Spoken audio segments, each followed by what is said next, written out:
70, Pak. 70 ya. Oke, bentar. Kok nggak ada ya?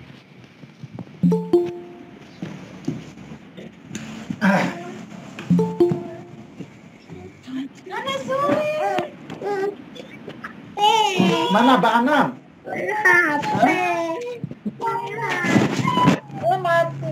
Sudah mati. Cas dulu. Sudah muncul apa belum Bapak Ibu? Sudah, Pak. Sudah ya, baik. Cas dulu. Itu, guys. Kita baca lagi. Sampai di nomor 70. 70 kemarin sudah dibahas belum ya? Sudah ya Bapak Ibu ya? 70 sudah ya kemarin ya? Bedanya bioteknologi sederhana sama yang modern ya kemarin ya? Sudah ya? Oke, baik. Kita masuk nomor 71 Bapak Ibu.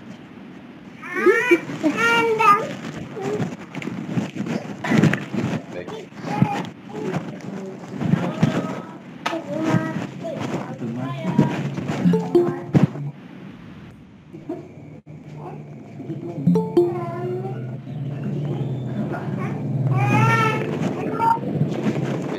Perhatikan gambar berikut. Data percobaan daya hantar listrik dari berbagai larutan sebagai berikut. Jenis larutan asam nitrat, asam cuka, NH4OH, barium hidroksida, sama glukosa. Ada 5 jenis larutan di sini. Indikatornya dilihat dari nyala lampu sama gelembung. Berdasarkan hasil pengujian tersebut dapat dinyatakan bahwa air yang bersifat elektrolit lemah adalah nomor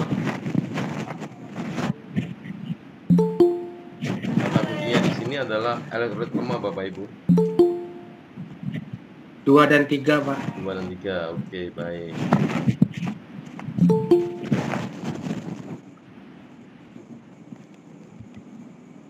Dua dan 3, 2 asam cuka tidak nyala, lampunya tidak nyala tapi ada gelembung. Ini adalah bukti bahwasanya elektrolit lemah. 2 dan 3, oke.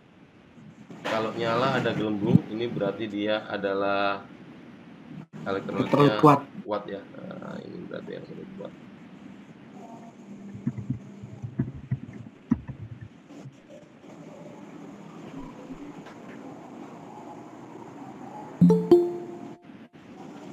Sama juga dengan yang satunya lagi. Untuk yang ini juga sama, elektrolit kuat juga.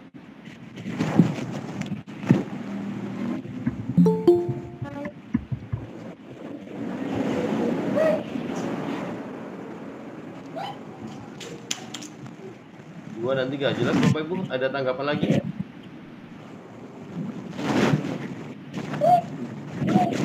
Lanjut ya. Lanjut, baik. Musim kemarau banyak orang sulit mendapatkan air sehingga memutuskan untuk mengebor sumurnya agar lebih dalam. Namun air yang dihasilkan setelah proses penguburan biasanya keruh dan banyak mengandung tanah, pasir, dan lumpur. Cara yang mungkin dilakukan agar air tersebut jernih dan dapat digunakan adalah dekantasi dan filtrasi. Bapak Ibu ada tanggapan? Dipersilakan.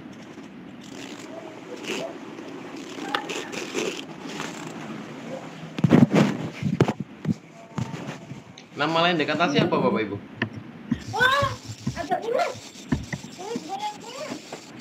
Ya, Bapak Ibu. Pengendapannya, Pak? Iya, benar, pengendapan, Bu. Jadi kalau orang-orang terdahulu itu ketika mau menggunakan air dia harus ditaruh timba dulu, diendapkan dulu ya. Baru bisa digunakan. Pengendapan kemudian disaring ya. Oke, ada tanggapan Bapak Ibu? Lanjut ya. Lanjut, Pak. Oke, baik. Lanjut. 73. ZYX. Ini kemarin sudah ya, sudah ada pembahasannya ya kemarin ya. Cuma posisinya sudah. dibalik ini ya. Oke.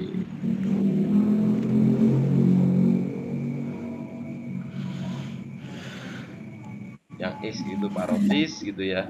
Yang Y itu yang Y sublingualis, yang Z submandibularis. Jelas ya Bapak Ibu ya? Kita lanjut. Ya. Nah, ini Bapak Ibu. Kawasan rawan bencana Gunung Lewotolo.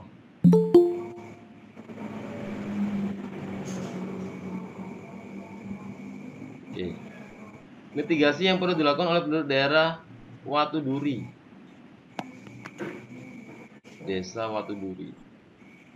Kita lihat di sini Desa Watuduri di sini.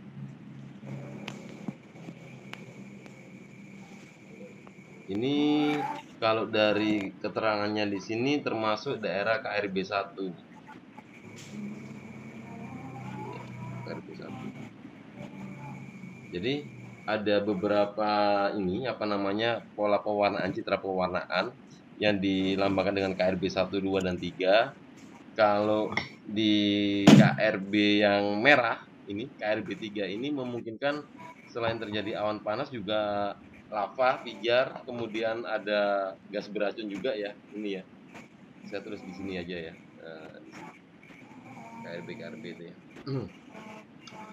KRB 1 itu biasanya dia kuning ya, berwarna kuning gitu, kuning agak juga kuning gitu. Ini biasanya terjadi aliran lahar dingin.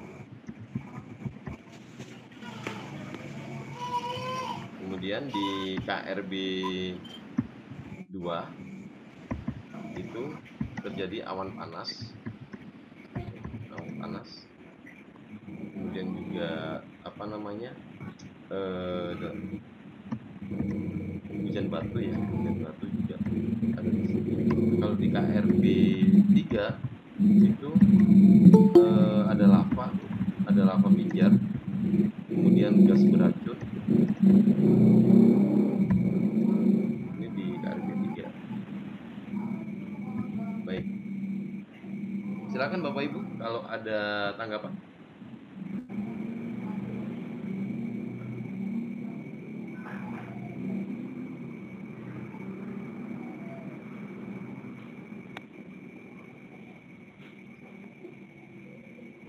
Lanjut Bapak Ibu.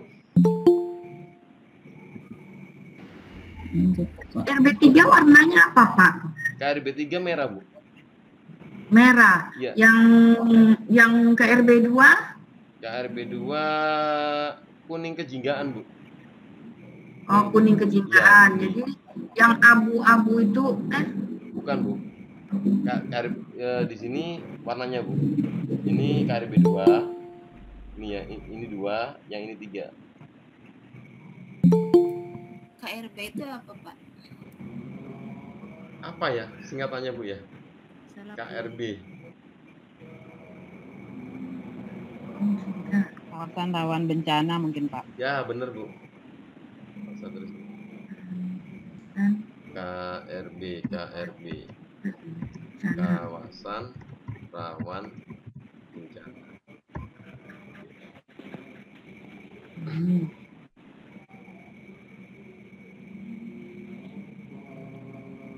Jadi kalau yang jadi soal ini sekarang adanya di KRB 1. Di sini Bu, Watuduri ya, Watudiri. Jadi banyak lahar dingin Bu, biasanya Bu. Terada lahar atau bangkit lahar.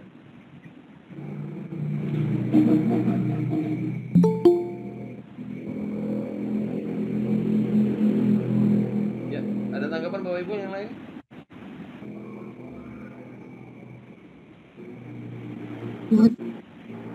Lanjut Pak. Oke baik Pak. Perhatikan gambar, ini sudah pernah keluar kemarin. Faktor yang menyebabkan laju peningkatan suhu di belahan bumi utara lebih cepat dibandingkan di belahan bumi selatan karena aktivitas manusia di sini, sehingga jawabannya yang tepat itu adalah yang ini. Ada tanggapan Bapak Ibu? Tidak ada.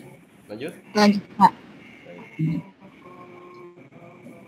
Ini juga sudah pernah keluar. Ya. Jelas ya Bapak Ibu ya? Dan Oke baik. ini juga sudah. Ini juga pernah keluar. Ya. Karbon dioksida didukung ini ya, CO2 ini. Lanjut. Nah ini Bapak Ibu, kemarin diubah ya kata pertanyaannya di sini Bapak Ibu. Jadi di sini pertanyaannya kiri ya. Urutan bahan yang tepat dari kanan ke kiri, Bapak Ibu. Iya. Petunjuknya dari kanan ke kiri. Jadi kadang-kadang kita cari yang isolator terlebih dahulu. Ini Iya, ya, isolator dulu, kemudian baru yang tengah, baru yang kiri, gitu ya. Sehingga jawabannya C, B, A. C, dikatakan C, dia termasuk isolator. Isolator itu kita lihat dari Modulus yang paling rendah. Konduktivitas. elastis, Bu. Elastis itu. Mana, Pak? Ya. Yang tengah, Pak? Kalau isolator itu bisa dilihat dari konduktivitasnya. Dia Iya, memiliki konduktivitas yang kecil dan hamba jenis yang besar. Ini isolator, Bapak Ibu. Ya.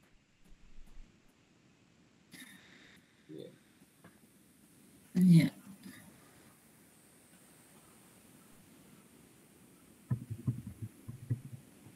Elastisitas gitu ya, dilihat dari modulus Young-nya. Ya, Ya, paling kecil. semakin kecil nilai modulus Young-nya, maka semakin elastis. Elastis.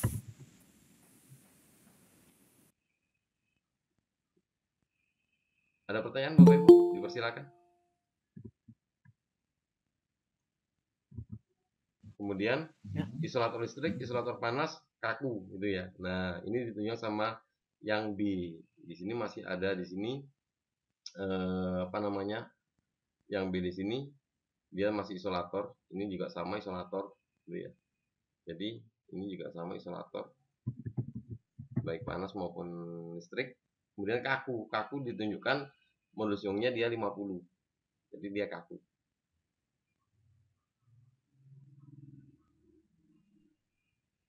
Jelas ya Bapak Ibu ya? Jelas, Pak. Oke, baik. Saya lanjut. Gambar berikut menunjukkan selai daun yang dilihat dengan mata telanjang. Dia menggunakan loop. Jika titik dekat mata normal 25 cm dan jarak fokus loop 10 cm, maka pembesaran angular pada loop di atas. Nah, kita lihat gambarnya di sini Bapak Ibu. Gambar ini adalah ciri dari pengamatan berakomodasi maksimum. Apa cirinya? Cirinya bisa kita lihat dari ini Bapak Ibu. Titik potong. Ya, terjadi perpotongannya di situ ya. Nah, jadi sehingga tinggal kita hitung aja, maka M-nya sama dengan itu SN 25 dibagi 10 ditambah 1. sehingga ketemu hasil 3,5. Silakan kalau ada tanggapan Bapak Ibu. Jelas ya? Jelas. Oke. Jelas, Pak. Lanjut. Jelas, Kumparan. Pak. Nah, ini juga pernah ini teman keluar. Kecepatan maka GGL induksi maksimal adalah tinggal dikali-kali aja ya Bapak Ibu ya. Ya, Pak. Oke. Jadi jawabannya 128 volt. Ada tanggapan Bapak Ibu? Lanjut, Pak. Lanjut ya. Ditulis Pak Tri. Oke, baik. Caranya bagaimana Pak Tri untuk mendapatkan Sama 108 volt? NBA omega itu ya. N itu lilitan ya. Saya jabarin satu persatu. Ya. Ini adalah GGL. Kemudian Itu jumlah M itu lilitan. adalah lilitan.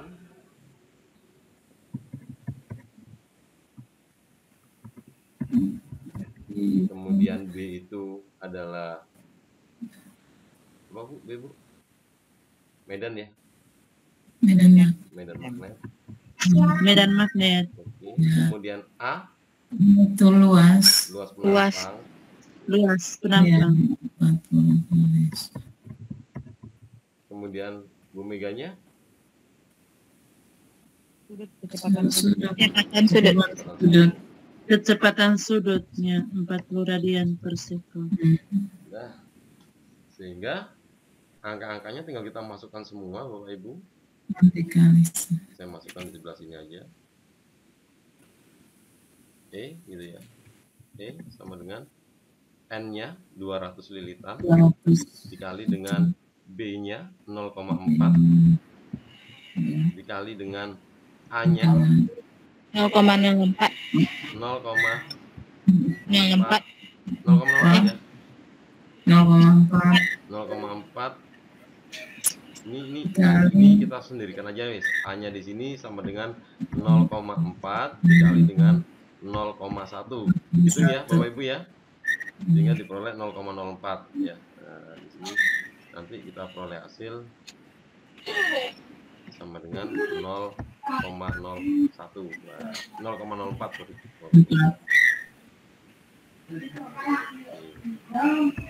Dikali dengan 40 sehingga diperoleh hasil 128.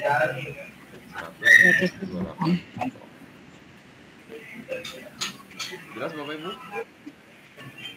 Jelas. Oke, baik. Lanjut. Cermin datar berbentuk persegi dengan sisi 40 cm dipasang di dinding. Seseorang yang berdiri 3 meter di depan cermin dapat melihat bayangan separuh badan bagian atas dirinya. Kemudian ia melangkah 1 meter mendekati cermin dengan maksud melihat lebih banyak bayangan dari bagian tubuhnya. Ketika orang itu maju mendekati cermin, maka bayangan tubuh yang dapat ia lihat adalah tetap. Silakan Bapak Ibu tanggapannya.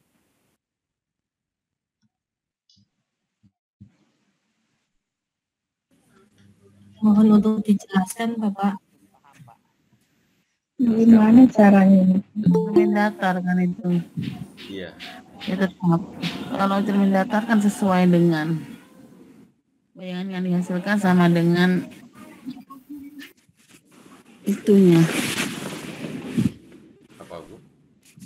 Cermin datar sifatnya tetap. Tetap. Ini cermin ya? Maksudnya iya cermin kan itu. Oke, baik. Ini cermin, kemudian sebentar.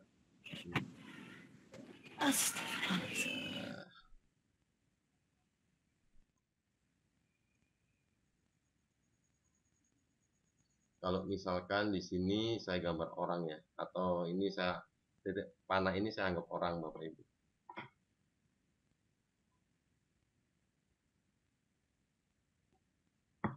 Ini orang gitu ya, saya anggap orang. Maka di sini akan timbul jarak.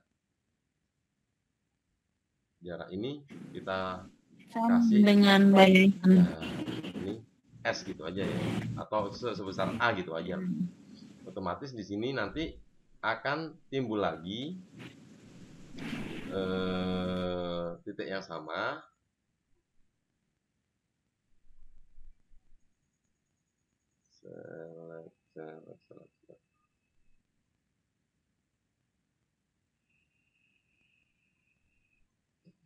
Nah, di sini berarti nanti ini ya Pak.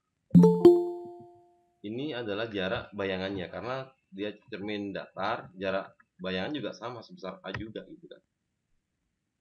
Ya.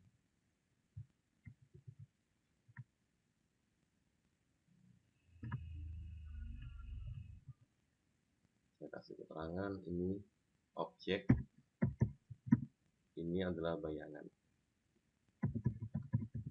Jadi ketika di sini kita jaraknya sejauh A, maka bayangannya juga tetap sama sejauh A juga. Karena jarak benda sama dengan jarak bayangan itu dalam cermin ya. Kemudian kalau kita melangkah maju, ya, kalau kita melangkah maju, jadi kan posisinya benda ini kita ubah, ya. Kita ubah sejauh, misalkan di sini posisinya itu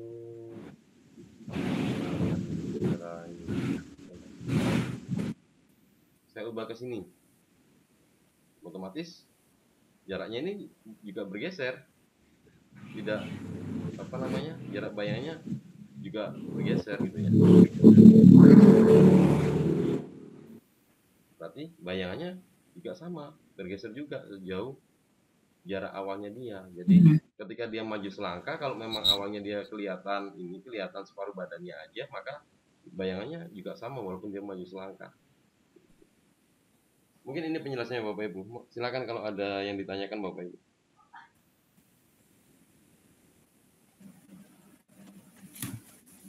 Cuman kalau datar ini kan sifatnya terbalik ya Pak. Misalkan kita mengangkat kanan, kiri bayangannya. Ya.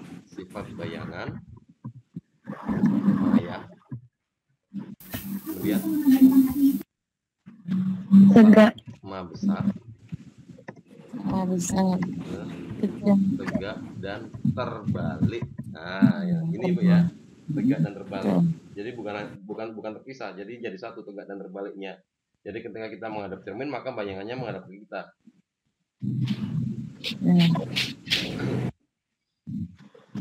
Oke, ada lagi Bapak Ibu? Pertanyaan? Lanjut ya. Pak, tunggu dulu Pak, ini kan maksudnya kan ketika dia berdiri 3 meter, bayangannya terlihat separuh badan. Ya Bu. Nah, kalau dia maju berarti lebih sedikit lagi, bukan itu maksudnya? Bukannya berkurang bagian tubuhnya yang dapat dilihat, bukan begitu? Tidak demikian Ibu.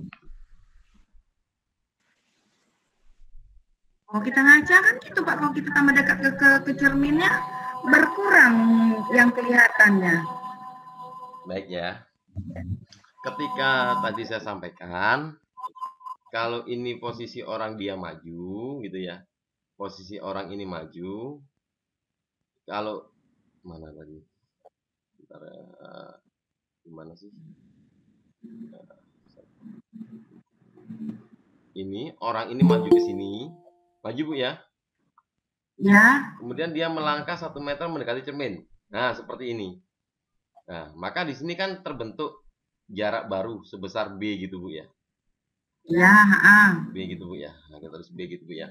Nah, karena ini cerminnya cermin datar, otomatis bayangan yang terbentuk kan sama besar. Iya, itu iya. Cuma kan bagian tubuh yang terlihat berkurang. Bayangan yang di sini.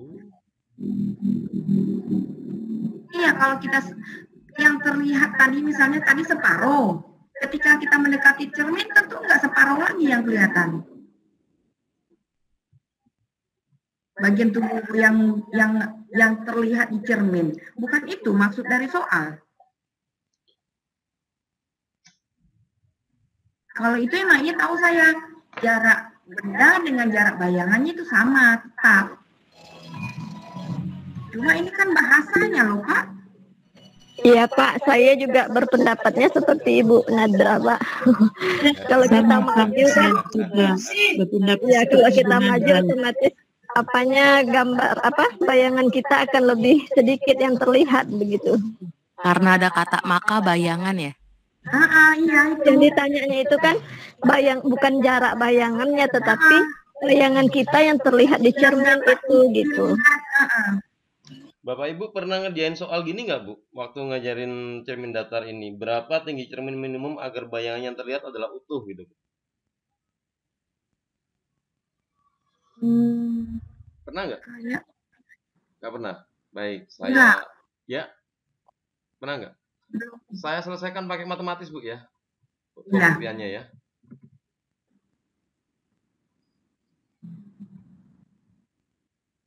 Mana?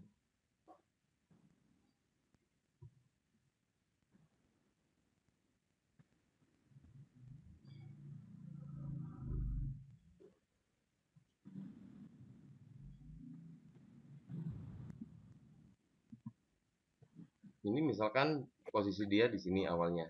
Ini jarak ini posisi cerminnya di sini. Otomatis nanti timbul bayangannya juga sama segini. Dimana jaraknya ini sama. Iya.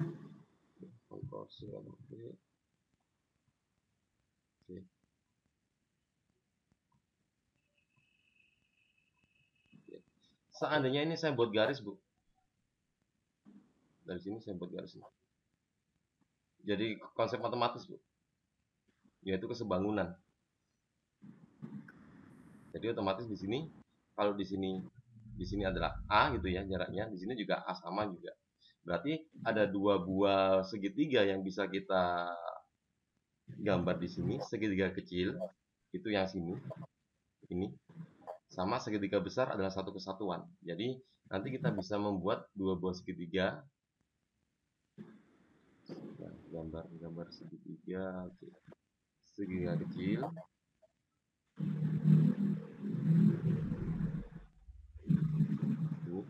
Sama segitiga besar yang panjang itu.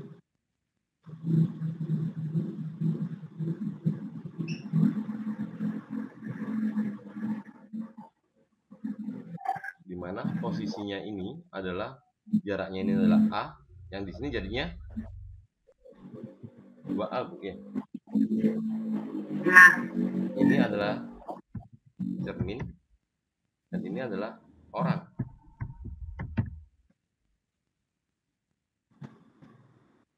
Betul Ibu? Oh ya. Betul Ibu? Iya. Oke, ya, betul. Iya. Nah, ini kan logika kita mengatakan bahwasanya kalau saya maju maka otomatis ada bagian tubuh yang ini kan ya, berkurang kan gitu ya.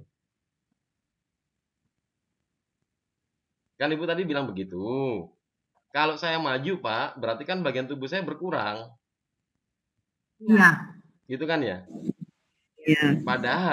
Padahal bayangan Ibu tertangkap di cermin utuh atau tidaknya bukan tergantung pada posisi Ibu maju atau mundurnya, tapi yang paling berpengaruh di sini itu adalah tinggi cerminnya, Bapak Ibu. Ininya. Misalkan ya, misalkan Ibu ya, misalkan. Coba saya analogikan pakai angka sekarang. Anggaplah tingginya 2 meter, berarti 200 orangnya. Itu ya, 200 gitu kan. Nah, kalau kita ingin melihat bayangan kita utuh gitu ya. Berapa tinggi cermin minimal agar bayangan ini utuh dari atas kepala sampai dengan kaki gitu ya. Maka kalau kita menggunakan konsep matematisnya, kita bisa lihat X per 200 gitu. Itu senilai dengan A per 2A.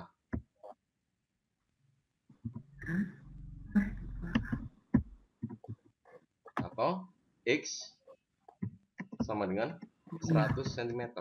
Ini tinggi cermin minimal agar bayangan yang ditangkap sama cermin mulai dari ujung rambut sampai dengan ujung kaki. Sekarang kalau posisinya orang itu kita pindahkan posisi orang awalnya seperti ini, kemudian kita buat maju nih. Cerminnya tetap sama. Kembali. Ini posisinya maju, Bu. Maju. Ini posisi awal ya. Nah, ini awal. Ini yang sekarang. Saat ini. Nah, posisi cermin tetap, Bapak Ibu. Jadi gambar cerminnya ini tidak berubah. Tetap tingginya. Posisinya tetap sama. Di sini.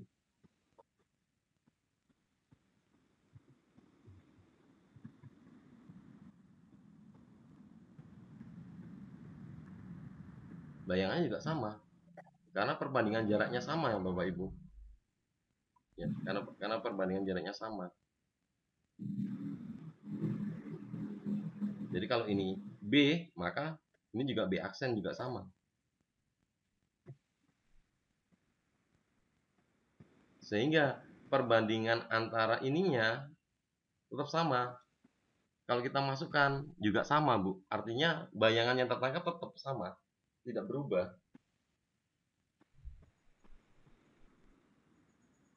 Bisa dipahami buatan ya? Kalau hitung-hitungannya bisa, Pak. Iya, kan perbandingannya sama, Bu. Iya, ngerti. Kecuali Ibu tinggi cerminnya diubah. Misal ya, saya gambarkan lagi di sini. Di mana? Tempat sini. Posisi awalnya kayak gini.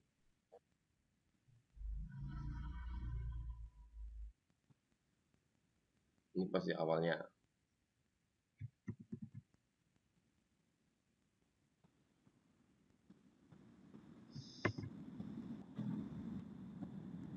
Saya letakkan di sini.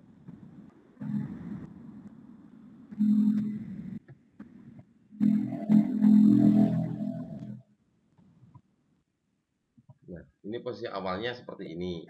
Kemudian tinggi cerminnya ini yang kita ubah.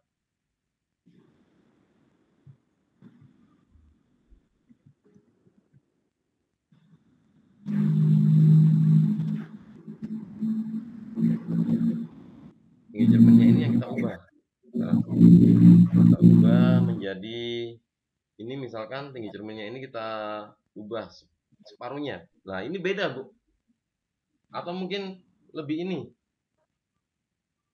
Lebih panjang. Ini beda, Bu. Kalau tinggi cerminnya yang diubah. Tapi kalau jaraknya yang Bapak Ibu maksud, saya tambah maju, saya tambah mundur. Arti kan karena jarak benda sama dengan jarak bayangan, maka perbandingannya tetap sama, Bu. Tidak berubah. Itu yang membedakan. Silakan Bapak Ibu.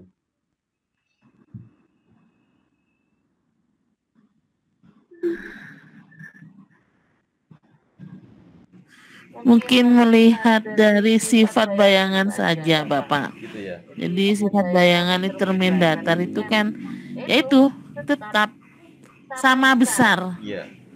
sama besar, tegak. Jadi ya mungkin diambil dari prinsip itu sama besarnya, istilahnya itu jarak misalkan 50 cm, maka bayangan yang dihasilkan juga 50 cm begitu. Mungkin loh. Iya, artinya tidak mengubah tampilannya gitu, Bu. Iya, tetap. Iya, sama besar. Sama besar jaraknya. Jadi jarak sama dengan bayangan gitu loh. Jarak sama dengan jarak benda sama dengan jarak bayangan gitu. Jadi perbandingan 1:1 tetap tidak berubah. Iya, makanya itu kan dilihat dari sifat bayangannya itu. Gitu. Kalau ngitung-ngitung gini pusing teman. Nah, kalau yang backgroundnya fisika itu kan biasanya kan ini, Bu. Jadi nggak hanya konsep teori gitu, secara matematisnya kan harus ini juga gitu kan. Iya gitu. Ya benar. Oke, jadi kita lihat dari sifat bayangan aja ya. Selagi di cermin, berarti cermin datar, Ibu. Kalau cermin datar ya. Cermin datar ya, kalau cermin datar ya. Tetap ya. Iya, kalau cermin cekung, cermin cembung kan harus dihitung. Iya, beda, nggih. Kalau saya gitu, kalau misalkan ngajar cermin datar ya gitu, maksudnya nggak usah pakai ngitung gitu. Kalau cermin cekung, karena basicnya saya kan biologi, jadi ya nggak ribet gitu. Ya, boleh Bu, boleh. Oke, lanjut Bapak Ibu. Lanjut Pak. Oke, baik, saya lanjut.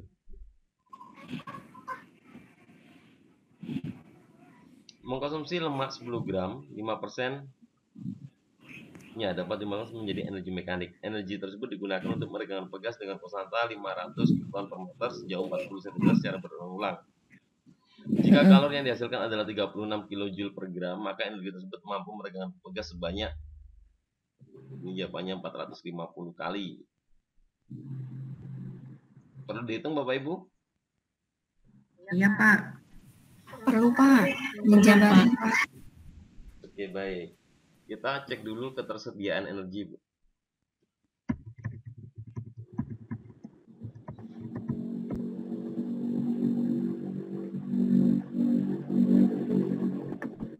Jadi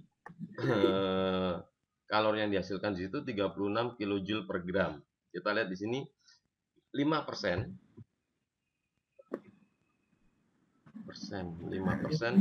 dari 10 gram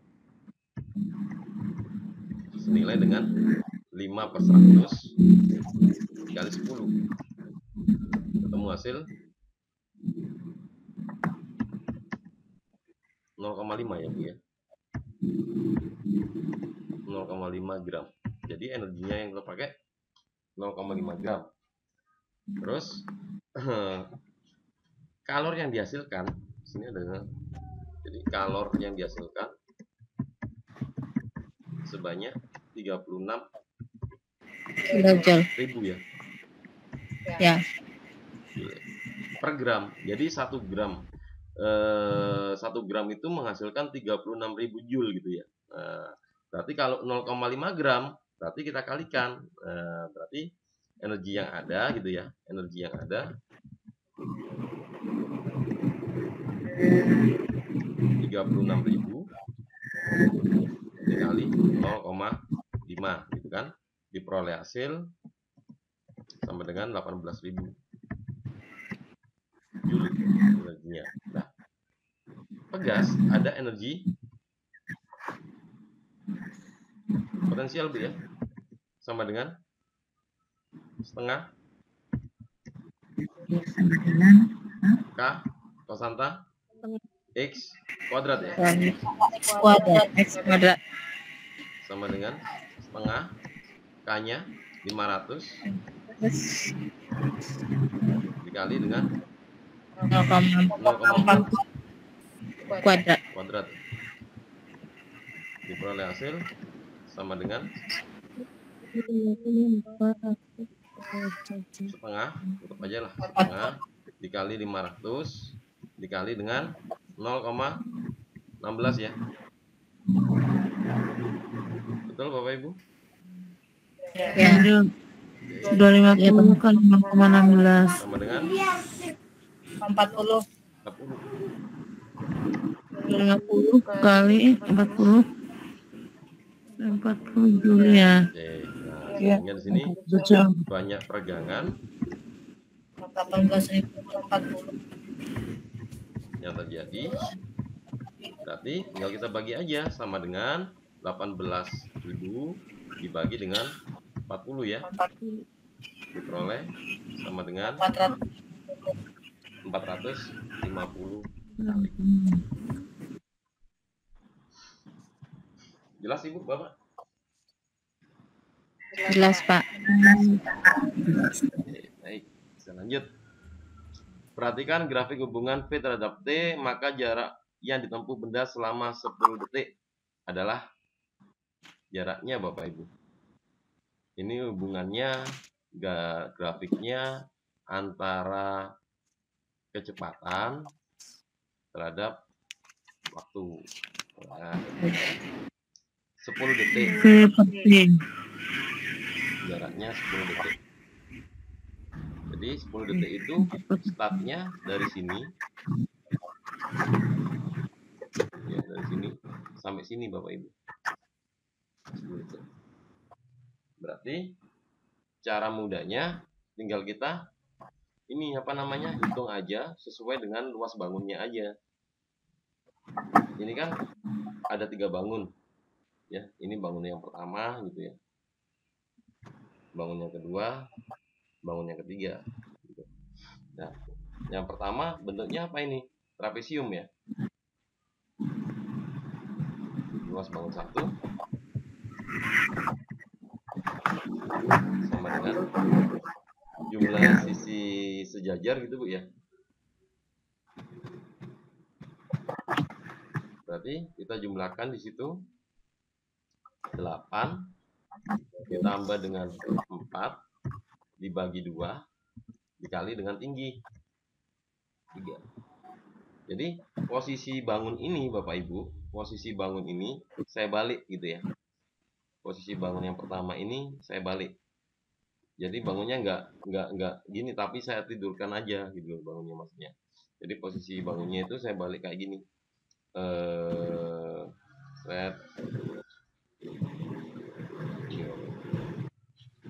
Ya.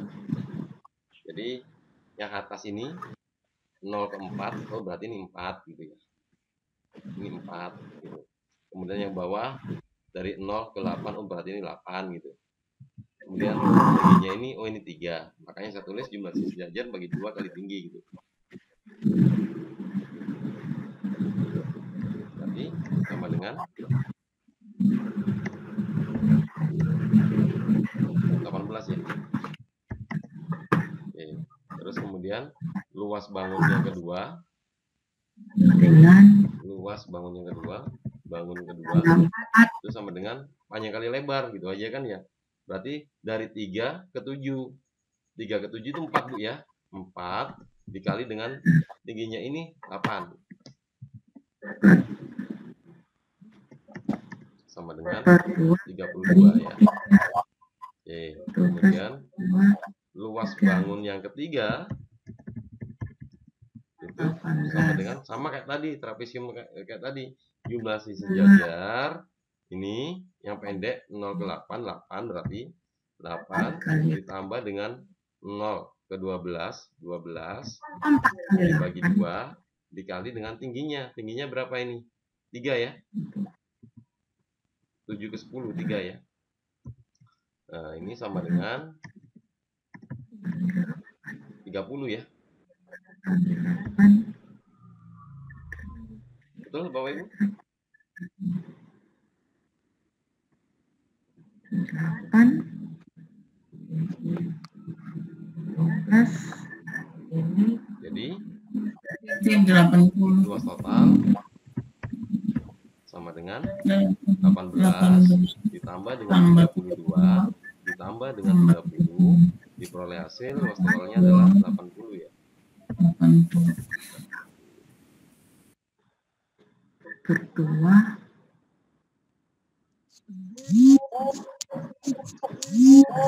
Silakan Bapak Ibu kalau ada tanggapan.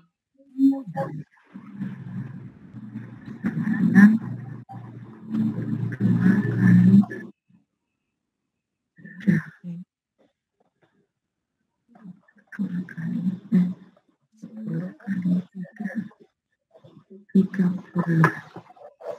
Jadi luas total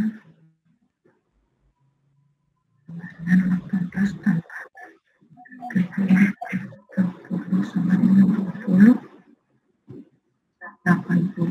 Oh ya. Oke. Lanjut Bapak Ibu. Lanjut. Oke, saya lanjut. Ya, Bapak Ibu. Gimana? Bingung Pak, lanjut tes. Pak, apa hubungannya dengan luas ya Pak? Bukannya jarak tempuh, bukannya garis atasnya aja yang dicari. Oke Bu, kita pakai konsep ya Bu ya. Pakai apa namanya, rumus fisika yang ada ya. Ini kalau kita mencari rumus fisika yang ada berarti kita harus tahu konsepnya. Pada garis yang pertama ini dia termasuk apa Bu? Geraknya benda termasuk apa ini? G, L, G, LBB. B per 4 gitu ya. Oke, nah kita terus sini ya. Yang pertama G, L, BB dipercepat. Kita analisa satu persatu apa aja yang diketahui. Oh, kecepatan awalnya sama dengan 4. Gitu ya. Ya. Kemudian T-nya itu terjadi selama 3 detik. Oke. Kemudian VT-nya itu sama dengan 8. Begitu ya Bapak Ibu ya. Ya. Nah, berarti ya. Kita cari nih. Ya, betul. S sama dengan Sebelum cari S cari apa dulu? S. VT sama dengan V0 V0 gitu ya. Plus AT kita cari A-nya dulu. Gitu kan? Nah, 8 sama dengan V0-nya 4 gitu. Ditambah A kita cari T-nya selama 3 detik. Oh, makanya ini keluas ya, ngerti saya, nyambung. Nyambung ya. Kalau Ya. kalau Ibu mau cari kayak gini bisa kok Bu, dan hasilnya sama gitu Bu. Ibu sih ya lebih nyambung, ngerti saya sekarang maksudnya kemana. Oke ya. Jadi kenapa kok pakai konsep luas? Karena yang diketahui adalah kecepatan terhadap waktu. Sehingga kalau yang ditanyakan jarak, kita tinggal menggunakan konsep luas aja. Bangun yang terbentuk seperti apa, sama aja hasilnya. Intinya itu ya Pak ya. Kalau jarak. Kita buktikan satu aja Wis ya. Kita buktikan satu yang satu ya. Nah, berarti di sini Saya pindahkan tuh 8 dikurangi 4 gitu ya, sama dengan 3A gitu kan. Oh, berarti 4 sama dengan 3A gitu. Berarti A-nya ketemu berapa? 4/3 gitu kan. Per peran, Pak. Ya, memang begini, Bu. Nah, dari sini kita masukkan ke persamaan S. ST gitu ya. S sama dengan V0T gitu ya. Plus setengah AT kuadrat.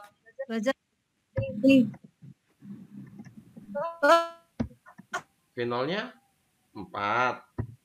T-nya 3. Plus gitu ya. Setengah. A-nya 4/3. T kuadratnya 3 kuadrat. Nah, 9 berarti ya. 3 kali 3 gitu ya. Nah, dari sini kita bisa ini. Nah, bisa menghitung di sini. Sama dengan 4 kali 3 12 ditambah gitu ya. Setengah ini bisa saya coret, 3-nya ini saya coret gitu. Ini 3-nya ini bisa saya coret sama ini. Setengahnya ini bisa saya coret sama 2. Ini sama 4 tinggal 2. 6 gitu ya. Jadi diperoleh hasil sama dengan 18. Sama Bapak Ibu. Iya. Nah, sekarang tergantung Bapak Ibunya. Lebih mana? Saya lebih suka pakai rumus. Silakan Bapak Ibu, nggak apa-apa. Enggak, tadi saya pusing aja kenapa keluar, rupanya dianalogikan ya. Betul, Bu. Di sini ketemu 18. Yang grafik pertama di sini juga ketemu 18. Sama. Ya. Untuk yang kedua gimana? Nah, kita analisa lagi. Yang kedua ini termasuk konsep apa? Oh, yang kedua ini termasuk konsep GLB. Nah, gitu kan. Nah, berarti kalau yang GLB kalau mencari jarak S gitu ya sama dengan V kali T gitu aja. Sama dengan kecepatannya berapa itu? Oh, 8. Detiknya 4 gitu kan. Sama dengan 32. Sama Bapak Ibu.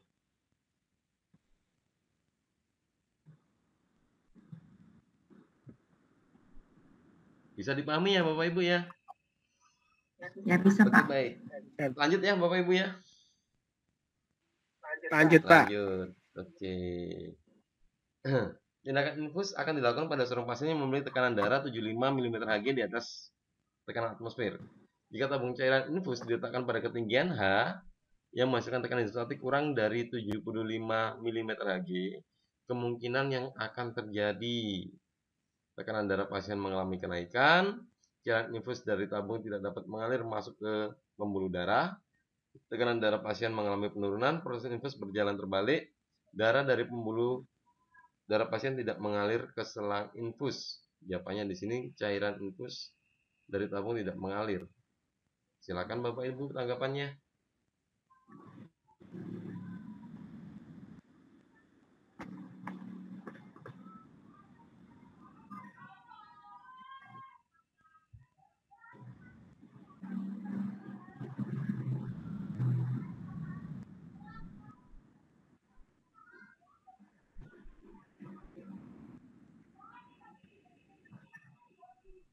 Lanjut Bapak Ibu, ada tanggapan?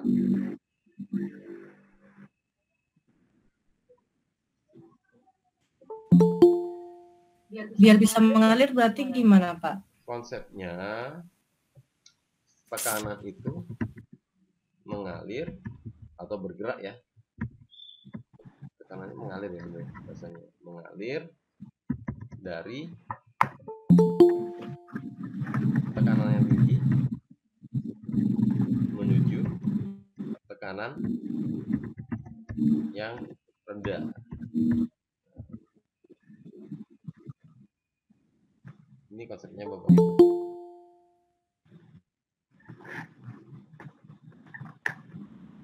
Ya, silakan Bapak Ibu. Jadi kalau misalkan ini Bapak Ibu, apa ya contohnya ya? Kalau terjadinya angin gitu Bu ya. Jadi misalkan ada sebuah daerah gitu, ini kota A gitu ya. Ini kota A, di sini kota B gitu. Ini kota B, di sini kota C, di sini kota D, gitu. D, di sini kota E. Misalkan di sini di tempat A, PA itu lebih tinggi Bu. PA itu besar gitu ya. Terus tekanan di C itu juga besar gitu ya. Kemudian di D, P-nya juga besar. PD-nya itu besar, PD itu juga besar. Kemudian di PE-nya itu juga besar. Sedangkan di D-nya itu dia rendah. PB-nya dia kecil. Maka otomatis di sini tekanannya akan menggerakkan udara di sini yang ada di sekitar A menuju daerah B. Jadi dia bergerak ke sini, ini juga bergerak ke sini, ini juga bergerak ke sini, ini juga bergerak ke sini. Berkumpul jadi satu di sini, maka di B bisa terjadi puting beliung di sini Bu, karena tekanan-tekanan dari tiap daerah mengalir ke B semua. Nah kalau kaitannya sama infus juga sama di sini. Air itu apa namanya? Kalau di sini kan dia di dalam tabung sini juga ada tekanannya Bapak Ibu, agar tekanan itu bisa masuk ke dalam tubuh darahnya pasien di sini, maka ini apa ketinggiannya harus ini memiliki tekanan di atas tekanan atmosfer. Di sini diketahui dalam soal tekanan darah pasiennya di sini 75 mm Hg. Ini pasiennya, gitu kan ya. Nah, jika tabung cairan infus diletakkan pada ketinggian H yang menghasilkan tekanan hidrostatik kurang dari H, kan berarti kan nggak mengalir Bu cairan dari infus ke dalam tubuh pasien.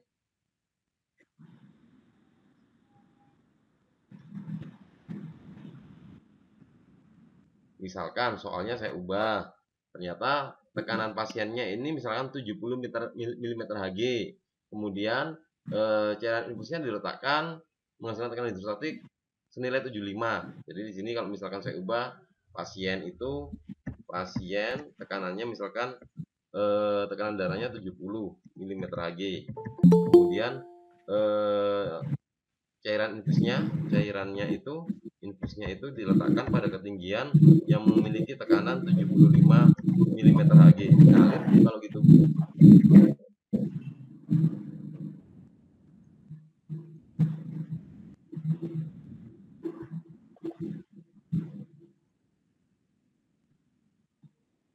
silakan Ibu, Bapak tanggapannya.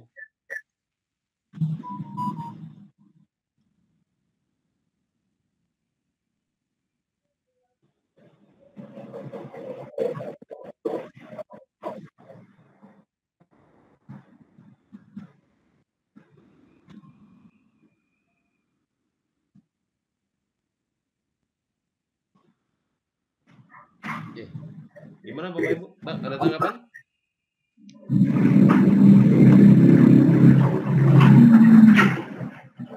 Ya Bapak Ibu.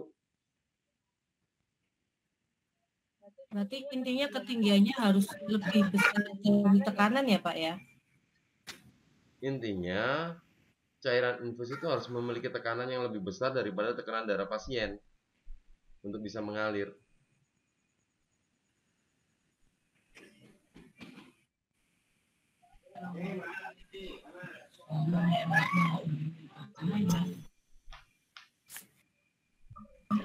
Maaf Pak, ini saya kemarin fokusnya ke gambar gitu menjawabnya Pak. Ketika kita lagi di infus itu kan biasanya infusnya memang diletakkan lebih tinggi daripada posisi tangan Pak ya.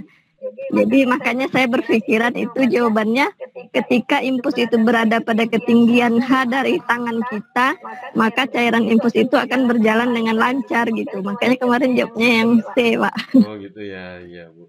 Fokus pada yang D ya, yang C atau yang D itu yang proses infus berjalan dengan lancar. Yang D saya jawab kemarin. Ya, yang D Bu. Ya karena melihat ke gambar aja fokusnya. Tanpa ini ya melihat kata-katanya ya. Iya Pak. Iya Bu. Oke. Ada lagi Bapak Ibu?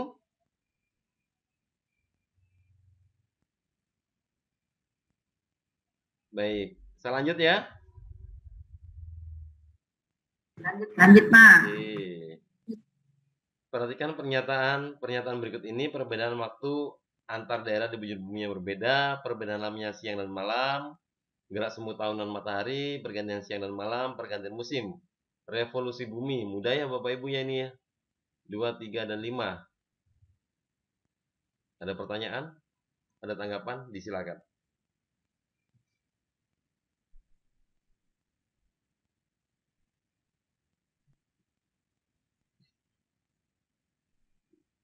Baik, lanjut Bapak Ibu. Lanjut Pak. Oke, baik. Kapal feri Bapak Ibu? Perlu dihitung lagi kah?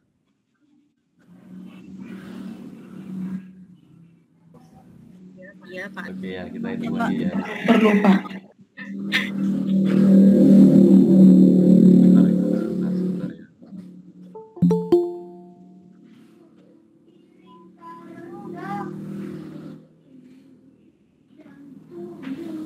Vicky pijetin lagi.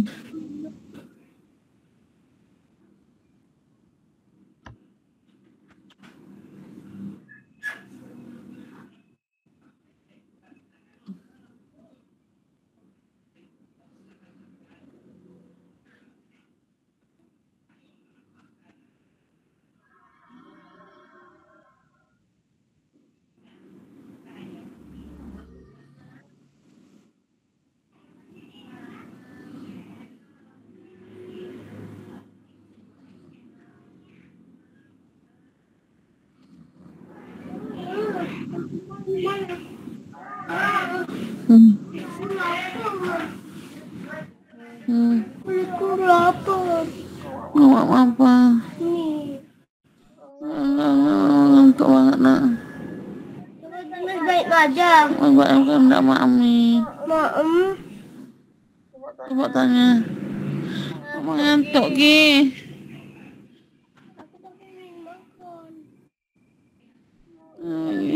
Aku mau minta. Di sana bilang.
Boleh.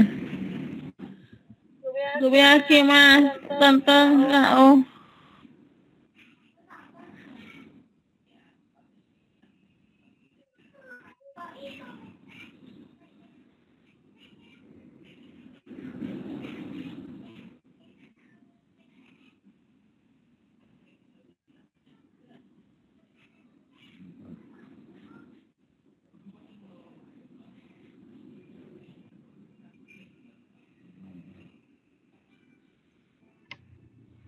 Oke, Bapak Ibu mohon maaf tadi masih ini sebentar di belakang sebentar.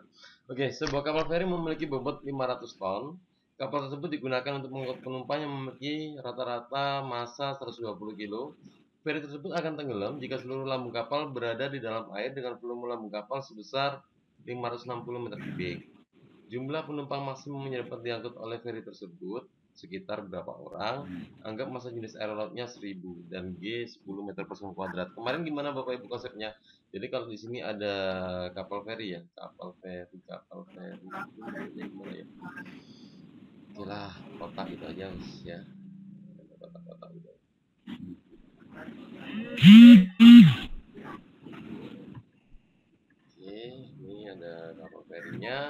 Kemudian di sini dia memiliki gaya berat W, gaya berat W.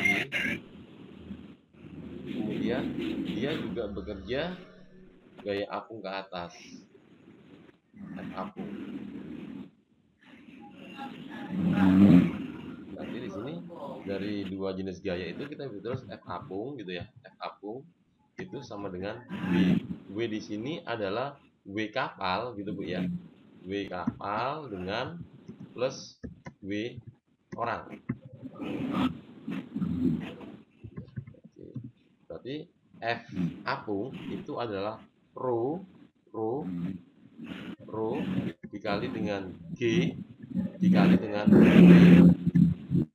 sama dengan W kapal. Itu sudah diketahui di situ. W kapalnya 500 ton. 500 ton itu kita ubah dulu ya Bapak Ibu ya. 500 ton itu kita ubah dulu menjadi 500.000. 500.000. Apa Bu? 500.000 apa nih? 500.000 apa nih Bu? Newton. Kilogram. Nah, bener Bu, kilogram. Ini gini aja dulu biar nggak salah. M kali G gitu ya, ditambah dengan M kali G juga sama kan? Nah, ini G-nya saya coret nih biar kita langsung enak nanti masukkannya. Jadi G-nya bisa kita coret di sini. Nah, ya, biar tidak salah ini. Kita tinggal rho-nya kita masukkan 1000 dikali dengan volumenya, volume lambung ya 560. Oke. Dikali gitu ya. Oke. Sama dengan massa kapalnya 500.000 ditambah dengan 120 X. 120 Gitu ya. Berarti di sini kita bisa mengalihkan 560.000. Yang 500.000-nya saya pindah jadi dikurangi 500.000 sama dengan 120 X. Begitu. Jadinya 60.000 sama dengan 120 X. 20 X. Oke, berarti X-nya 60.000 dibagi 120 sama dengan X. Nah, berarti X-nya adalah 500. Oke. Jelas Bapak Ibu?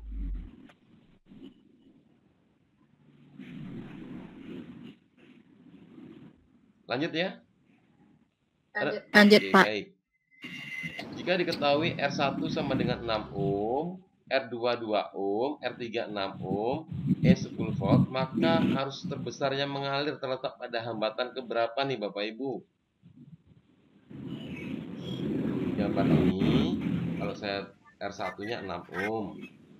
6 ohm, kemudian 6 ohm, kemudian R2-nya 2 ohm, 2 ohm, kemudian R3-nya 6 ohm. Yang ditanyakan I terbesar. Gambar ini Bapak Ibu bisa saya ubah nih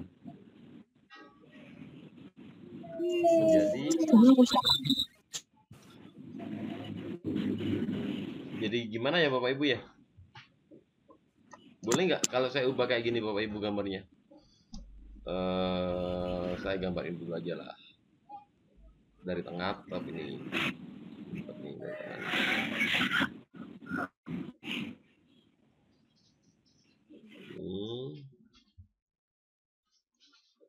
Ini tetap ada. Ini yang tengah ya Bapak Ibu ya.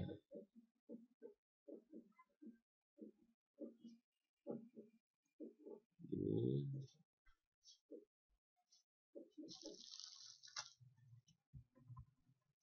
Oke, ini yang tengah. Nah, kemudian untuk yang atas, saya gambar lagi nih yang atas nih. Dari sini.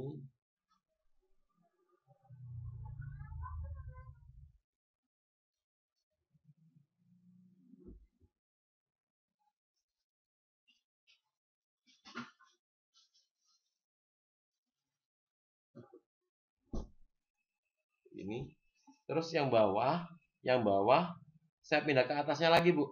Jadi kawat yang ini saya bengkokkan, saya taruh atasnya lagi. Dari sini, nyambungnya sini.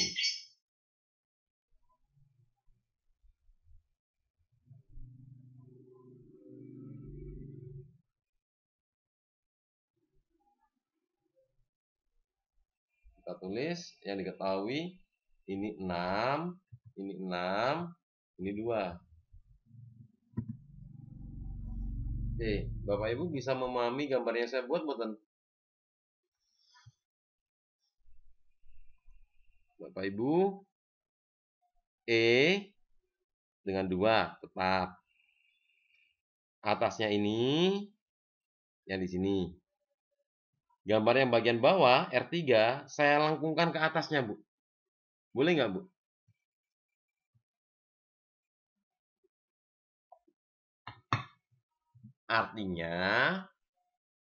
Artinya kalau kita melihat posisi gambar yang sudah diubah kayak gini, berarti kita tahu bahwasanya gambar ini itu dihubungkan secara paralel, gitu ya. Jadi ketika paralel di sini, arus dari sumber dia keluar dari positif sampai di sini, dia ada yang ke atas, ada yang ke kanan. Melewati hambatan ini, turun lagi. Di sini juga turun lagi, berkumpul lagi, utuh lagi. Masuk ke sini, melewati hambatan 2 ohm. Berarti karena hambatan 2 ohm itu dilalui sama arus yang utuh, tidak terbagi, maka di sini arus terbesar yang mengalir ada di hambatan 2 ohm, Bapak Ibu. Yes. Kalau di sini lagi saya gambarkan lagi dari gambar awal, wis. Di sini dari positif dia keluar nih, Bapak Ibu. Dia keluar positif nih. Red. Ada yang ke atas, ada yang ke bawah. Gitu ya, Bapak Ibu ya. Terus mengalir dari sini, dia bertemu lagi di satu titik di sini. Nah, berkumpul lagi, kemudian dia bersama-sama mengalir ke hambatan 2 ohm. Berarti di sini karena 2 ohm itu arusnya utuh, tidak terbagi, maka jelas hambatan 2 ohm ini adalah yang paling terang, yang paling besar arus yang mengalir di dalamnya, sehingga jawabannya adalah R2. Silakan Bapak Ibu kalau ada tanggapan.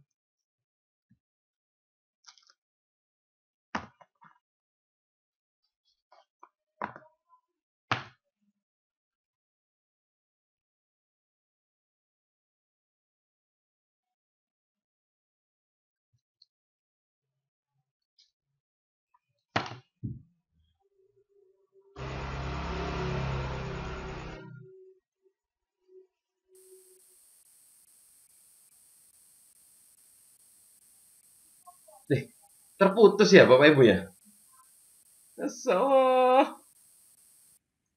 Tadi terlempar. Saya terlalu asik menjelaskan, tidak tahu. Oke. Ini gambarnya saya buat, Bu. Tadi ngikuti sampai sini mboten ya? Enggak ya? Enggak, Pak. Baru mau gambar terlempar. Baik, Ibu, baik. Saya ulang gambarnya ya. Masya Allah. Hilang suaranya, Pak. Nah, hilang. Makanya saya gini, kok pada diem ya, kemana orang-orangnya? Saya gitu, Bu ya. Oke, baik Ibu. Saya ini, Bu.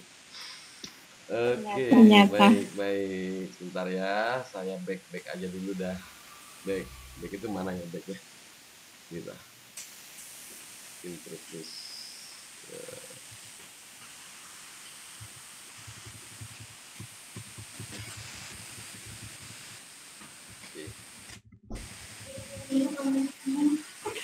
Oke, baik Bapak Ibu, gambar ini saya ubah ya. Saya ubah seperti gambar yang di samping ini yang saya buat. Saya berangkat dari yang tengah nih, yang tengah E R2 2 ohm. Ini tetap, Bu. Ini E, ini tetap ya. Tidak saya ubah gitu ya. Kemudian saya gambar lagi. atasnya yang R1 saya gambar cukup sama. Nah, ini R1-nya nih ya. Kemudian yang bagian bawah saya pindah ke atasnya. Saya lengkungkan ke atas Bapak Ibu. Saya lengkungkan ke atas sehingga berubahnya jadi kayak gini nih gambarnya. Nah, sehingga kalau kita tulis lagi ini 6 ohm ya. Kemudian ini 2 ohm. Nah, dari gambar ini kita tahu bahwasanya yang 6 ohm dengan 6 ohm ini dirangkai secara paralel ya Bapak Ibu ya. Nah, paralel artinya jika arus itu keluar dari kutub positif sebelah kiri, kemudian dia naik ke atas, ada titik cabang, ada yang ke atas lagi, ada yang ke kanan. Melalui hambatan 6 ohm, kemudian yang atas turun, yang kanan bertemu dengan yang atas tadi di sini, gabung lagi jadi satu, ya, menuju hambatan 2 ohm, menuju ke sumber tegangan lagi. Artinya di sini yang 2 ohm ini terlewati arus yang utuh, tidak terbagi. Sedangkan yang 6 ohm tadi kan terbagi di sini. Berarti nyala lampu kedua itu yang paling terang dibandingkan yang 6 ohm tadi gitu. Karena arusnya utuh di sini ya. Atau nih kalau bingung gambar ini saya kasih gambar lagi deh. Yang di sini gambar aslinya udah ya. Arus keluar dari kutub positif nih ya, keluar dari kutub positif, kemudian ada yang ke atas, kemudian ada yang ke bawah. Kemudian melalui hambatan 6 ohm menuju ke bawah lagi di sini. Ini juga sama, bertemu lagi di satu titik di sini. Kemudian dari ketemuannya itu sama-sama melalui hambatan 2 ohm. Jadi yang melalui 2 ohm ini tidak terbagi arusnya, sehingga hambatan 2 ohm itu yang paling besar arusnya dan paling terang nyalanya dibandingkan yang 6 ohm seperti itu. Sehingga pertanyaan di sini, maka arus terbesar yang mengalir terletak pada hambatan R2. Silakan Bapak Ibu tanggapannya.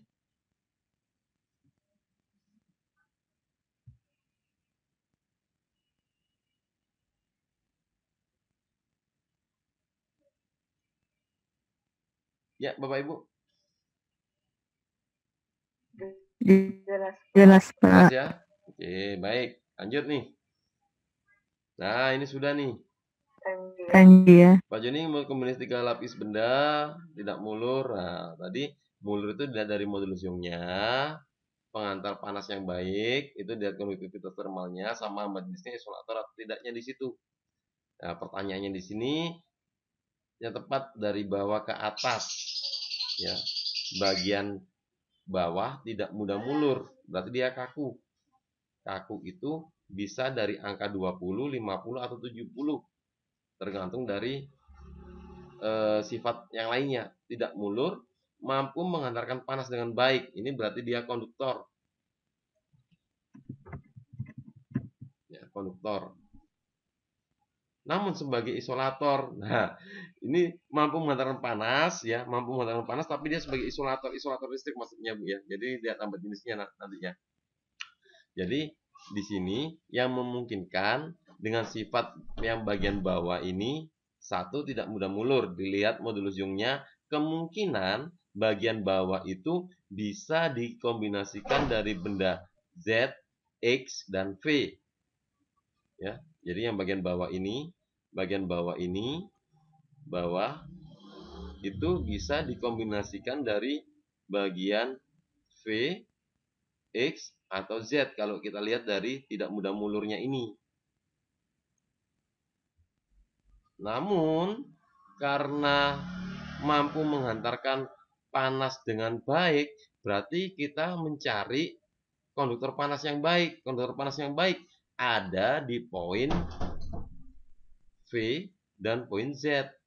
Nah, berarti X-nya gugur. Nggak jadi ini berarti. Udah gosok nih. Oke ya. Nah, kemudian sebagai isolator. Nah, isolator di sini kita cari ambat jenisnya yang besar antara V sama Z. Yang mana yang besar? Oh, yang besar itu adalah yang ini. Berarti bagian bawah itu terpenuhi untuk Z ya. Nah, berarti ini adalah Z. Seperti itu. Berarti opsi V, opsi yang ini udah gugur, nggak bisa lagi. Bagian tengah yang tengah ya, tidak mudah mulur. Tidak mudah mulur ini misalkan V sama X. Mampu menghantarkan listrik. Nah, kita lihat. Mampu menghantarkan listrik berarti di sini kita cari apa, Bu? Dan jenis Tambah jenis yang Kecil. kecil ya. Rendah. Kecil. Berarti opsinya ini terpenuhi untuk V. Iya, karena kecil ya di sini ya. Berarti ini udah nggak masuk. Nah, gitu ya. Sehingga ini adalah yang V. Yang bagian bawah atas ya, bagian atas elastis. Elastis cuma satu, Bu ya, yang elastis, Bu ya. Iya. Udah jelas di sini ya. Ini G. Jadi jawabannya J, V, Y. Jelas Bapak Ibu? Ada tanggapan? Jelas, Pak. Jelas ya? Lanjut. Ah, ini Bapak Ibu. Balon udara volumenya 500 cm3 berisi gas yang mempunyai massa jenis 0,1 kg. Jika massa jenis udara di sekitar balon 1,1 kg, massa balok 225 kg, maka beban maksimum yang dapat diangkat oleh balon udara tersebut adalah, ya, gimana nih Bu kemarin?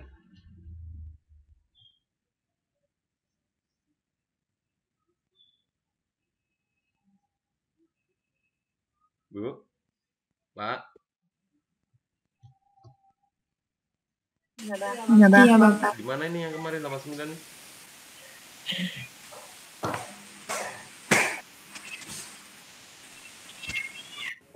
Yang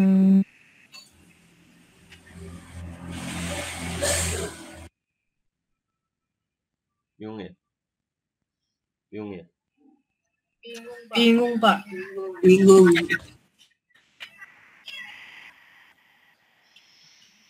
Oke.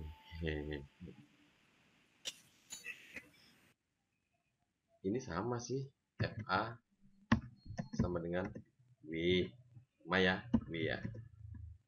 Iya. Nah, W di sini karena ada dua objek ya. Objek yang pertama di situ adalah satu massa balok. berat. Balok ya. Beratnya. Jadi berat yang dihasilkan dari massa balok ini, kemudian ada beban lagi di sini. Jadi sini sudah ada W asalnya, sudah ada massa baloknya 225, terus beban maksimumnya berapa di sini.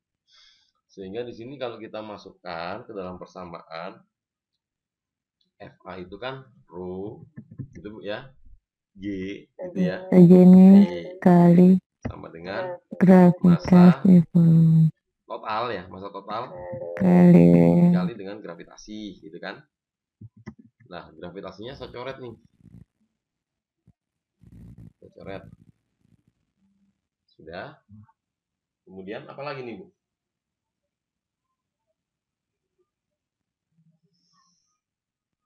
Rho-nya? Rho-nya gimana, Bu? 1000. Rho-nya 1100 ya. 1,1 dikurangi dengan 0,1. Hati-hati loh Bu ya. Jadi di sini kalau balon udara di situ dia selalu ada dua massa jenis biasanya yang ditampilkan. Massa jenis gasnya dengan massa jenis udara di sekitar balon. Nah, ini ada pengurangan 1,1 dikurangi massa jenis gasnya itu tadi 0,1 gitu ya. Hati-hati di sini ya. Dikalikan dengan ini volumenya, Bu. Volumenya 500 cm3 tuh. Jadiin meter kubik nih. Berapa, Bu? 0,5. Iya kah? Pangkat 3, Ibu. 0,0005. 0,005. Ini kalau kita 0,005. convert Bu ya, kita ubah. Ini seharusnya ini. Ini seharusnya ini sudah volumenya meter kubik seharusnya ini. Bukan sentimeter. Kalau kita ubah nanti malah nggak dapat jawabannya tuh nanti. Seharusnya begitu seharusnya. Berarti salah soal ya, Pak? Kurang lebih demikian salah satuannya, Bu. Bonus ya, Pak? Nah, jadi seperti ini jalannya aja ya, cara ngerjainnya aja lah. M totalnya gitu ya, M totalnya massa balok gitu ya. Massa baloknya ditambah dengan total beban ya. Massa balok ditambah dengan balok-balok yang lain ya. Beban yang lain lah, beban lain gitu. Nah, jadi 1 dikali 500 ya ketemu 500 tetap sama dengan M baloknya 225 gitu ya, ditambah dengan beban lainnya tadi, sehingga ketemu 500 dikurangi dengan 225 beban lain. Jawabannya adalah 275.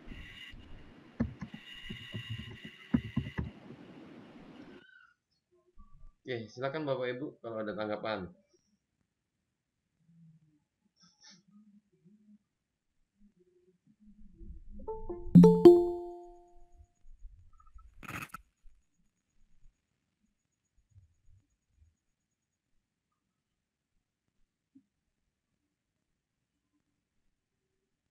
Oke, lanjut Bapak Ibu.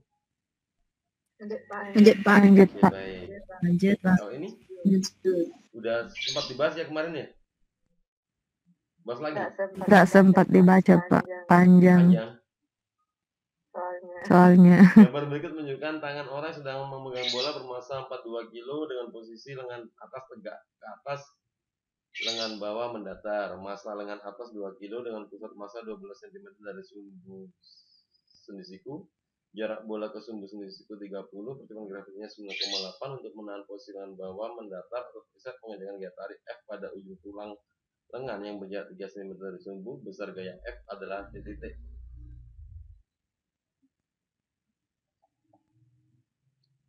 Dibahas apa enggak nih Bapak Ibu?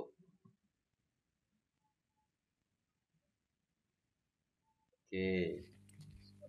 Bahas. Ini Pak.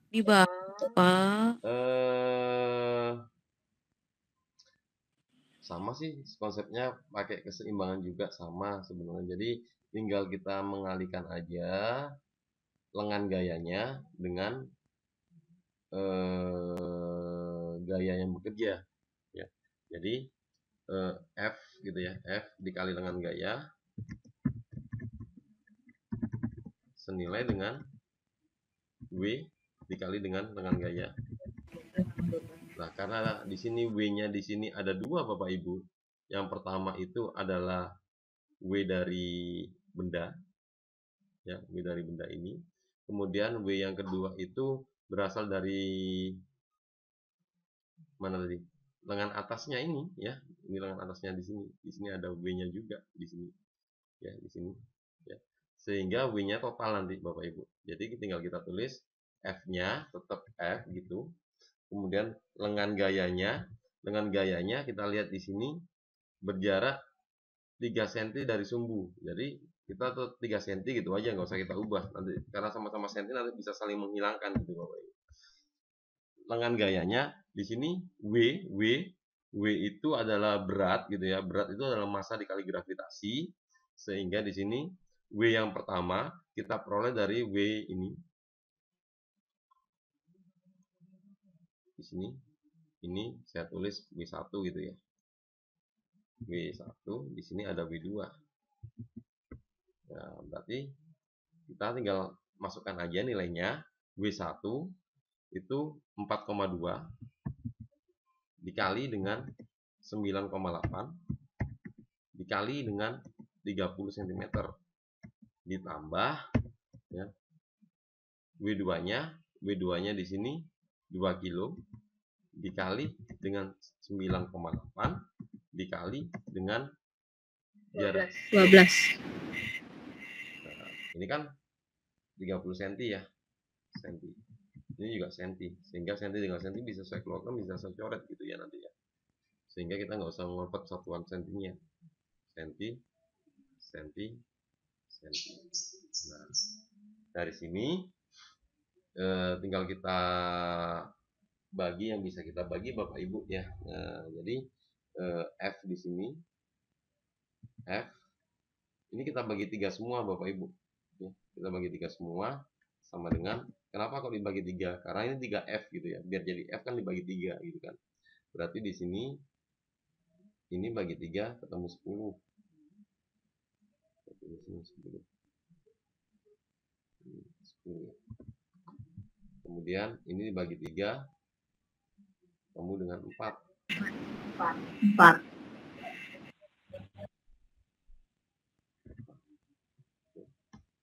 Kemudian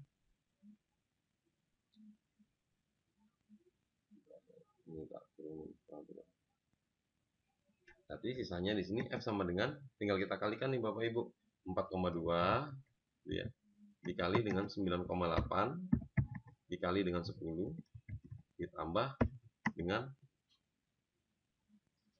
8 dikali dengan 9,8, sehingga F sama dengan berapa Bapak Ibu?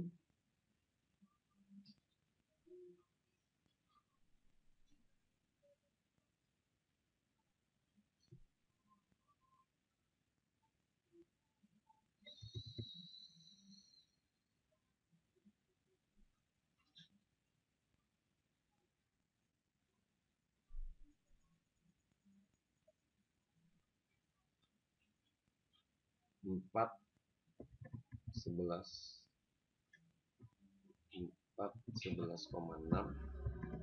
ditambah 9,8 kali 8 78,4.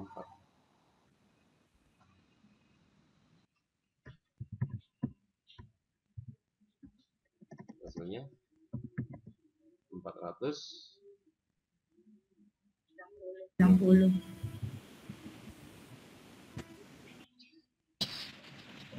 98 dikeluarkan bisa juga, Pak. 98-nya dikeluarkan bisa Bu,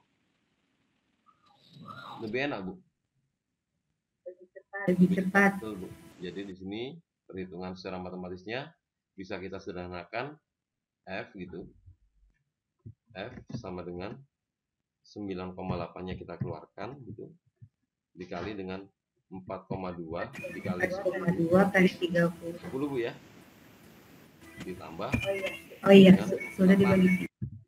Atau kita tulis 9,8 dikali dengan 42 ditambah 8, atau sama dengan 9,8 dikali dengan Dikali 50. Ketemu Hasilnya 490. sulit. Jelas Bapak Ibu? Jelas, Pak. Baik.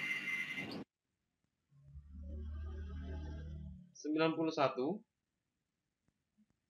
Mengapa burung yang bertinggal di satu kabel jaringan listrik tidak tersetrum? Jawabannya, kaki burung berpijak pada satu kabel, maka beda tegangan antara kedua pijakan tersebut kecil sehingga arus melalui tubuh burung kecil dan tidak mengakibatkan efek kesetrum. Bapak Ibu, ada tanggapan?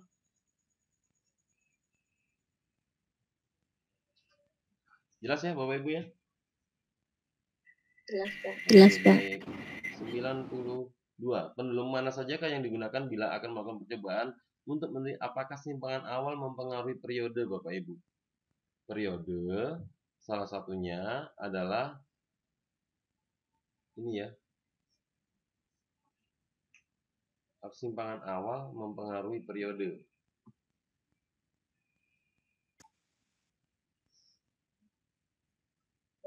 Berarti massa harus sama. Gimana Bu?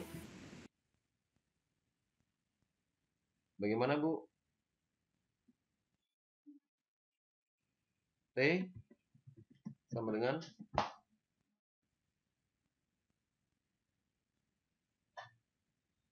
2pi akar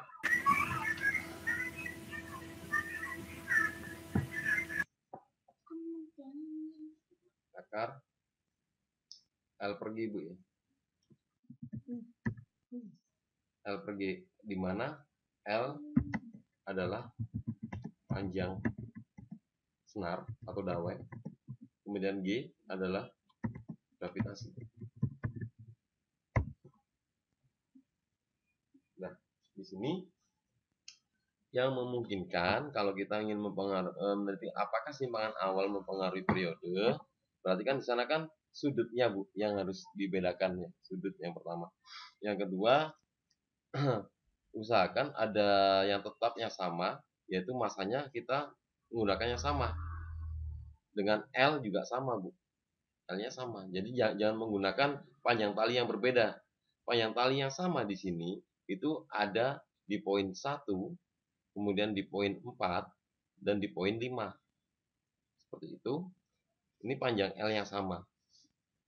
Tapi di sini untuk poin 1 karena masanya berbeda, itu kita ini jadi kita gunakan masa yang sama.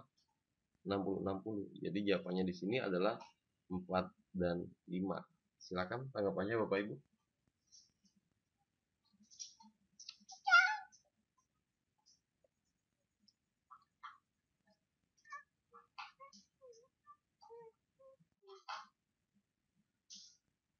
Ada tanggapan Bapak Ibu? Lanjut ya. Oke, baik. Pak. Perhatikan gambar berikut ini berdasarkan prinsip kerja tuas berikut ini yang bukan, Bapak Ibu. Yang bukan merupakan keuntungan mekanik yang diperoleh dari tiap kerja tuas sesuai gambar. Tuas pada tengkorak dan tulang leher dapat membantu gerakan kepala untuk mengangkat ke atas, ke bawah, dan memutar. Ini benar. Telapak kaki berjinsat menjit dapat membantu gerakan kaki. Pada tuas pada lengan mengangkat beban dapat membantu mengangkat benda. Benar. Tuas pada posisi kaki berjinjit mempunyai pengaruh terhadap kesehatan manusia. Ini yang diragukan Bapak Ibu. Tidak ada pengaruhnya. Tuas pada tengkorak dan tulang leher dapat membantu gerakan mengangguk. Benar. Jadi sehingga jawabannya adalah yang D. Jelas ya Bapak Ibu ya? Jelas, Pak. Jelas, Pak. Ya, jelas. Perhatikan, nah ini sama. Sama ya Bapak Ibu ya. Soalnya sama. Oke. 95 Bapak Ibu. Arman yang memiliki dekat 25 cm, tidak jauh 20 meter, melihat preparat dengan mikroskop, memiliki fokus lensa objektif 2 cm, lensa okuler 5 cm. Arman ingin mengamati dengan berakomodasi maksimum dan benda diletakkan 2,5 cm di depan objektif. Perbesaran bayangan yang terjadi adalah titik. Perbesaran mikroskop Bapak Ibu, M total sama dengan M objektif Kali ya, M. okuler. Oke. M objektif diperoleh dari mana, Bu?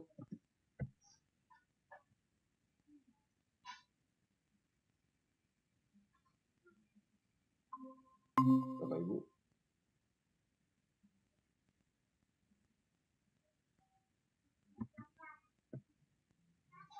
M objektif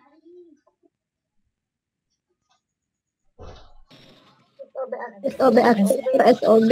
F FOB. S aksen OB. S aksen OB per Per SOB. Oke. Kemudian okulernya SOK per FOK. apa, Bu? SOK per FOK. Ada lagi yang lain nggak? SN per SOK. SN. SN SN per FOK. SN per FOK, bener, Bu. SN. Plus 1 ya. Kenapa kok plus 1? Karena di sini dia berakomodasi Akomodasi maksimum. Nah, coba kita selesai satu persatu dulu nih. S aksen OB kita cari dari ini. S aksen OB-nya ada nggak? Nggak ada ya. Nggak ada ya? Oke. Tak ada, Pak. Kita cari ya. Super F sama dengan super S ditambah super S aksen. 1 per objektif 2 sama dengan 1 per 2,5 ditambah 1 per S aksen. Berarti setengah dikurangi 1 per 2,5 sama dengan 1 per S aksen. Kita samakan penyebutnya yaitu 5. Berarti kita bisa tulis 2,5 dikurangi dengan 2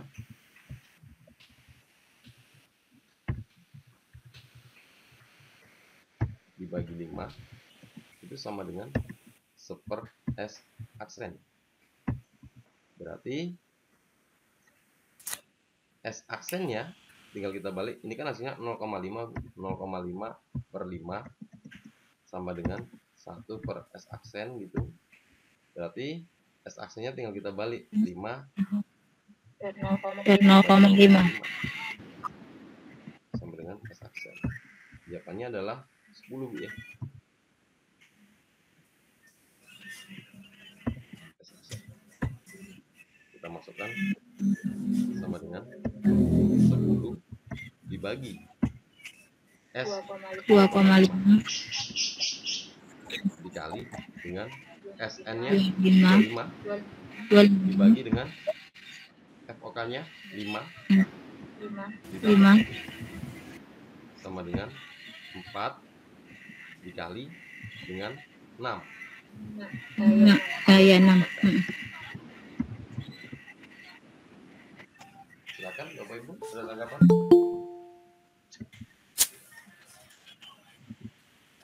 Jelas Bapak Ibu? Jelas, Pak.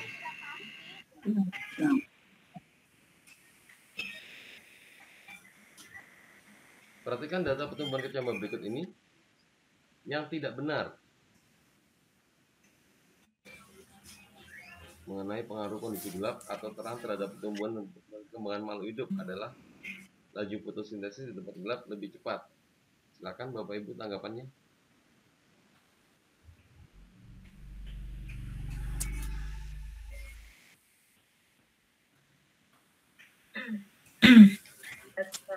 Jelas ya? Kalau ini peningkatan suhu global, dampak lanjutannya terjadi karena di sini ada menyebutkan ini Bu ya, ada menyebutkan sea level ini adalah laut Bu ya, permukaan laut. Berarti yang kaitannya dengan itu adalah tenggelamnya kawasan sekitar pantai.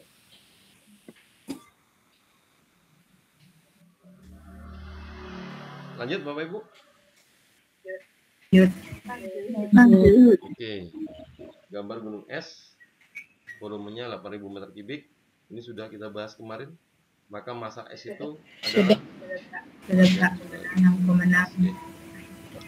99 geta karet yang baru disadat dari pohonnya berbentuk cair. Selanjutnya kita ini diberi asam massa dengan masuk ini ya, apa namanya, menjadi pembekuan ya, dan yang terakhir ini juga sudah pernah kemarin kita bahas juga. Oke, finish Bapak Ibu, silakan kalau ada tanggapan, masukan.